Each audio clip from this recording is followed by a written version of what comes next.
Hello my dear friends, and welcome back to another Star Wars video. Today we have some really interesting news for one of the main characters of the Mandalorian universe. This is really cool stuff. We've also got some movie news as well, and we're going to get into a big question of the direction Lucasfilm is headed in, which seems like a very pertinent question, considering Disney Plus shows are about to slow down. We've got a bunch of movies coming out, some of them in development, some of them simply just announced but we've had no further updates, so it's going to be a fascinating discussion. And so just before we get started, I've often brought up the problem of misinformation when it comes to rumours and updates in the online Star Wars sphere, and oftentimes there are misunderstandings. Well, in light of this, a recent development has affected me personally. The other day, I had a scoop that I think Ezra Bridger is going to be in the Mandalorian and Grogu. I was the one to report it and to break the news, and I gave a lot of caveats. I explained how my source knows this. They spoke with Amanis Fandi at a Comic-Con, and since, Amanis Fandi has come forward and said, it's not true, he never said that.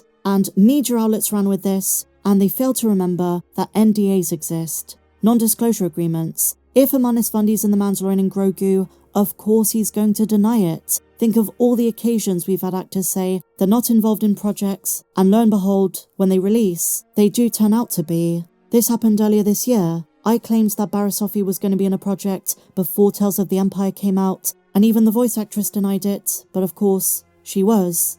But with this Ezra Bridger stuff, some outlets have taken a lot of glory in trying to debunk what I said. Some of them don't even source me, and in one instance they couldn't be bothered to do enough research, and so they just put it down to this. Naturally, whatever he allegedly said spread to YouTubers. No, I'm sorry, it didn't spread to YouTubers. I'm the one who said it, and if I'm wrong, I'm wrong. But that was the information given to me, and if Ezra Bridger is in the movie in 2026, I hope these people remember who first reported it. And this is part of a wider problem I've been seeing in the Star Wars fandom, especially certain circles of the Star Wars fandom online, this anti-YouTuber rhetoric.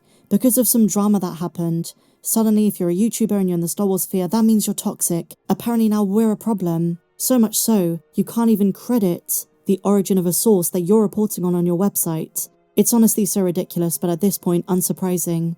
But let's move on to something more positive and on to the main news of the day.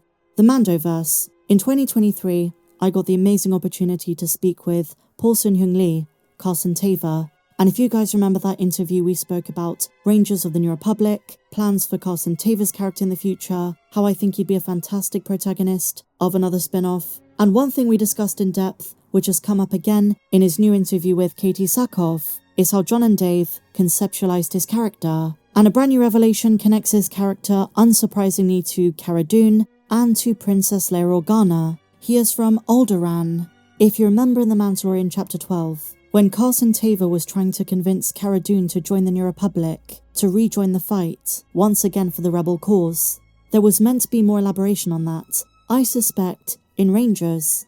And that was a huge storyline that had to be scrapped, following all the Gina Carano stuff. But it brings up interesting implications if that's going to be re-explored at a future date. And it gives Carson Teva an extra motive to fight against the Empire and now the Imperial Remnant. He witnessed the destruction of his home world, as Cara Dune did, as Leia did. I believe Carson Teva being from Alderaan is a huge deal, because it's also another massive connection if they want to bring Leia into the New Republic era, in the upcoming Mando and Grogu movie, or Filoni's work with Ahsoka Season 2. It should also be said, Alderaanian survivors, i.e. those that were off-world when the planet was destroyed, did eventually come together. There was a riot on Coruscant, which the Empire put down pretty quickly, but then Leia went on a mission to reunite the remnants and survivors of their world. There was a group seeking refuge on Naboo, as well as a few other planets. As we learn in the Star Wars Princess Leia comic miniseries, there was a mission to reunite Alderaanians, and the space station, which they built out of the remnants of the Death Star, became a point of reunion. But the Empire did hunt down and genocide some Alderaanian refugees at a cargo port. It's not been easy for survivors, and this adds a fascinating dimension to Carson Teva's backstory. What I'm saying is at some stage, Carson Teva and Princess Leia probably had a run-in, and if you remember guys, she was mentioned by name in Ahsoka Season 1, so she's on Filoni's radar. And with this new information of Carson Teva's backstory and origins, I think they're going to make the link, now that we no longer have Cara Dune in the show. I'd love to see an interaction between the two Alderaanians, if they do indeed decide to do CG Leia. Regardless, there are some massive plans for the character of Carson Teva. It was Dave Filoni who discovered him. Paul Sun-Hyung was asked if he knew who Dave Filoni was, because Dave was a big fan of Kim's Convenience, where Paul plays Upper, and Dave saw the show, was a big fan, and wanted to write a character for Paul, which started as a concept of a space version of a New York City cop. But moving on, my dear friends, the Rey movie starring Daisy Ridley. Daniel RPK, Daniel Richman, has reported the new Jedi Order movie needs more work and is now on hold, with filming expected in 2025. This shouldn't be new information. Daisy Ridley basically said something very similar recently, that she hasn't seen a script, and principal photography is only going to begin in 2025. But what we didn't know is the story still needs more work and is on hold. Would anyone be surprised if this film gets cancelled or pushed back even further? At this point, it wouldn't be the wildest thing. And many questions have emerged from this in the fandom, notably, where is Star Wars headed?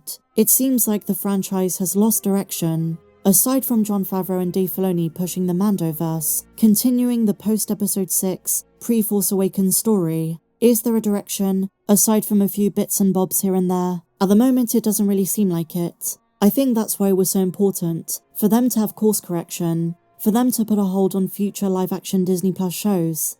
At D23, there was nothing new announced. In the future, at one of the conventions, one of these events, there will need to be a kind of Investor Day type event like we had back in 2020 to clarify the priorities of Lucasfilm going forward. Because right now, after the Acolyte, I think we're all sat here thinking, well, where do they go next? And a question I want to put to you guys, especially those of you who maybe feel a bit disenfranchised by some of the more recent shows. What would it take from Lucasfilm? What kind of project? What kind of movie? What kind of show? What do you want to see? What if you were president of Lucasfilm? What kind of content and media do you want to see them put out? Because I've got to admit, Star Wars Outlaws wasn't the worst game in the world, but its player numbers were lower than Ubisoft expected, and it just didn't seem to vibe with a lot of Star Wars gamers, the way the Jedi games did.